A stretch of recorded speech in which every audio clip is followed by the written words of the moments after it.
You ever have one of those neighbors who seems like they were put on this earth just to make your life miserable? Not the kind that borrows your mower and brings it back full of gas. No, I'm talking about the ones who wield a clipboard like it's a weapon, who act like the whole block is their kingdom, and you're just some serf begging for permission to put out your recycling bins. Well, let me tell you, I didn't just meet that neighbor, I went to war with her. And I'll never look at purple paint the same way again. So here's how it all went down: 3 months, 17 packages gone, just straight up vanished from my porch like I'd moved into the Bermuda Triangle of Amazon deliveries. And the culprit. Oh, that'd be Brenda Walsh, our power hungry HO. A president who made Karen look like a rookie.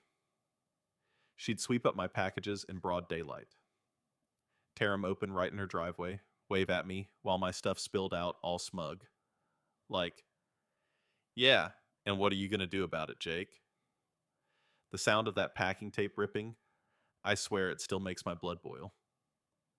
You never forget that kind of sound when it means you just lost another $100 to some clipboard tyrant. And don't think I didn't have proof. Every single theft right there on my Ring camera. I brought the footage to the cops. Their response: looks like a civil matter, sir. Not our problem. Great.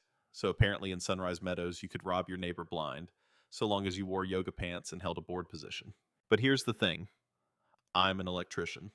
Problem solving's in my blood, and I've been around enough live wires to know when someone's about to get zapped. So I cooked up a plan, sent myself one last package. Only this one. It wasn't your regular Amazon haul. This one was a surprise, something that'd make it impossible for Brenda to keep denying what everyone already suspected. Now let's back up a second. My name's Jake Martinez. I'm 38 dad to a 10-year-old with more common sense than most adults, and apparently I'm a magnet for suburban psychos.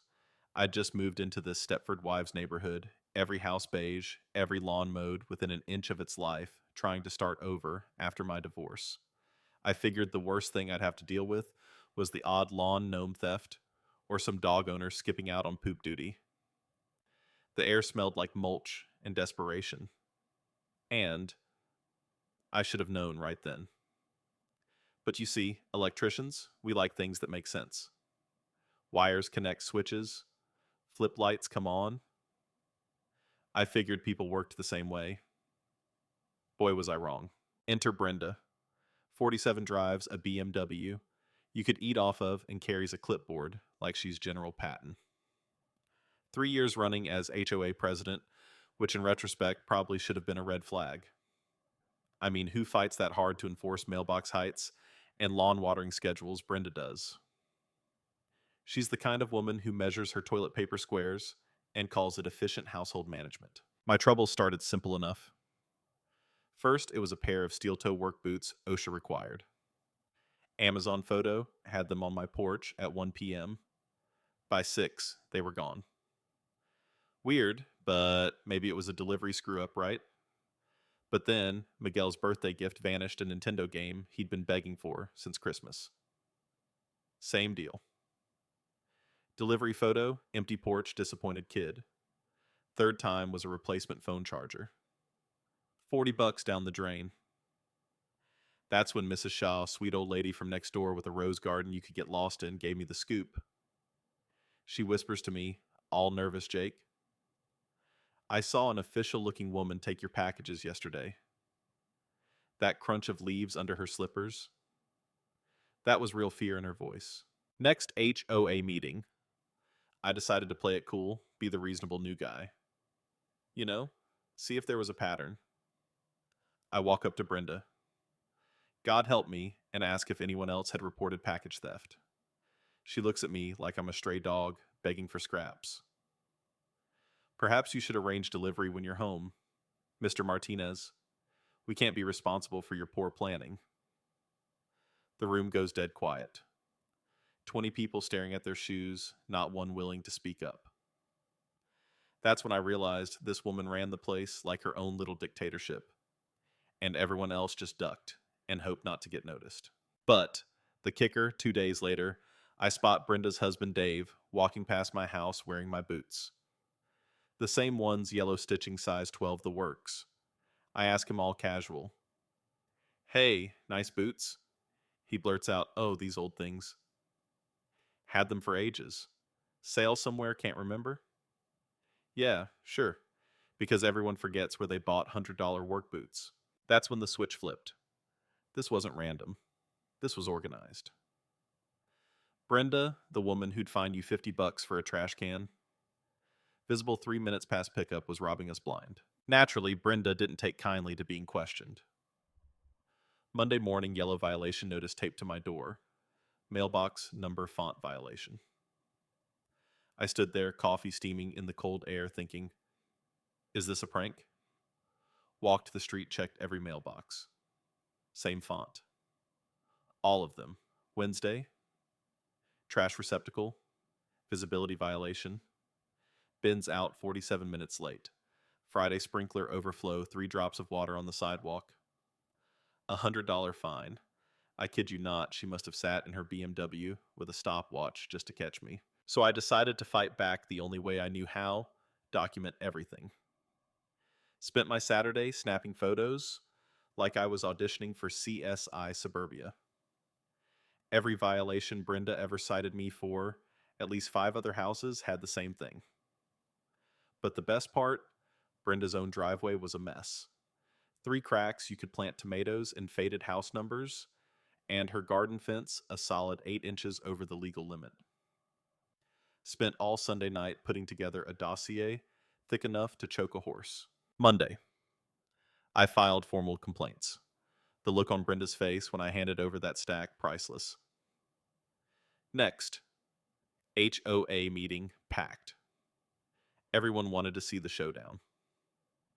I lay out my evidence photos, measurements, the whole deal. By your own bylaws, Brenda, you owe about $300 in fines. Dead silence. She flips through the packet, face turning purple. The board looks like they're handling a live grenade. And then Brenda goes full dictator. These are frivolous. Retaliatory. The board reserves the right to dismiss unwarranted submissions. She tossed every violation against her 0 fines, not even a slap on the wrist. Meanwhile, she doubles mine, invents a paperwork submission fee. I swear she was making up the rules as she went along. But here's where things got interesting. After that meeting, Mrs. Shaw corners me in the parking lot. She's been stealing my packages too, Jake. My medication groceries gone. I was too scared to say anything. The Johnsons' young couple with twins chime in. We thought we were losing our minds. Diapers, toys just vanished. Turns out Brenda had been running a theft ring targeting anyone too old, too busy, or too tired to fight back. That night, I built a spreadsheet tracking every theft, every fake fine, every abuse of power. Brenda wanted a war. I was ready. 2 weeks later, she installed a security camera facing my front door for package theft prevention. Yeah, right. The thing watched me like a hawk. So I installed my own system, night vision, motion detection, the works. Felt good to take back some power. And sure enough, it paid off. Caught her red-handed. Saw her on camera, broad daylight, strutting up my driveway like she owned the place, scooping up a delivery and tossing the evidence in her trash. She was so confident, so used to getting away with it, she got sloppy. Started tracking her routines, grocery shopping. Tuesdays, hair appointments. Thursdays, mysterious storage unit runs on Saturdays. That's when I realized she was stashing the stolen goods off-site. Classic crime boss move. The twist, she wasn't just stealing random stuff, she was hitting people who needed it most. Caught her opening a box of arthritis meds meant for Mrs. Shaw, keeping half, throwing out the rest. And still the cops didn't care. Civil matter. I knew then I had to get creative. So, I put together the ultimate trap, built a fake package, loaded with a pressure-triggered dye pack, nothing dangerous. Just UV powder that'd stain her for weeks. Made it look expensive, broadcast on Facebook that it was my new camera equipment, and set it out right where she couldn't resist. The whole neighborhood was in on it. Witnesses ready cameras rolling, even Mrs. Shaw with her phone at the window. Brenda took the bait like I knew she would. And when she opened that box, bam, purple powder everywhere. On her in her BMW on the driveway. She looked like a grape that had just exploded. Neighbors poured out of their houses, phones up laughing, cheering, some crying from relief. And as the police finally showed up this time with Detective Kim in charge, thank God Brenda's hands were literally purple.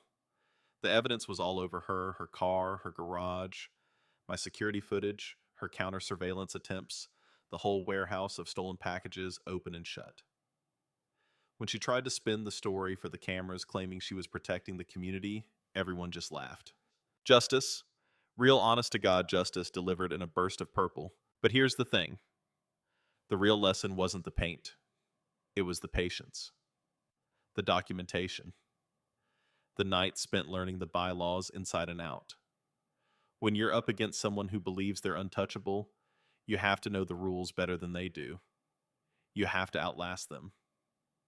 Most people just move their packages, keep their heads down, try to avoid trouble.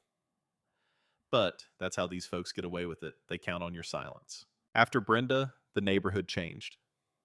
The new board, led by Mrs. Shaw, who knew a thing or two about standing up to bullies, ran things fair and square. Package theft, gone. Neighbors started talking again, organizing block parties, planting gardens.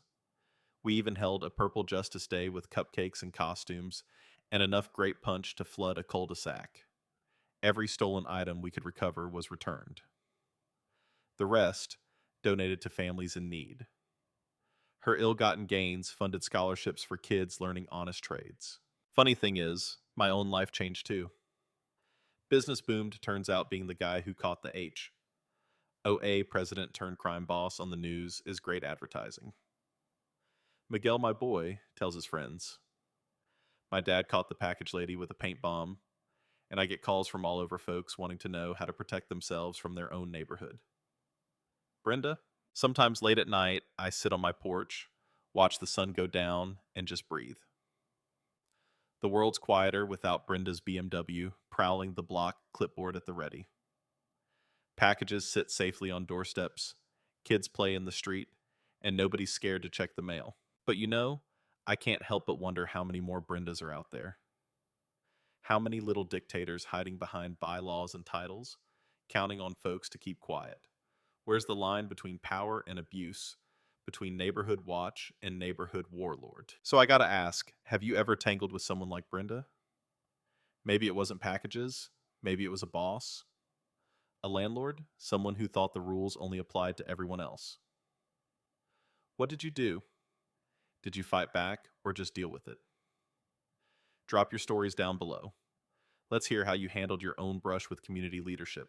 And hey, if this story hit a little close to home, stick around.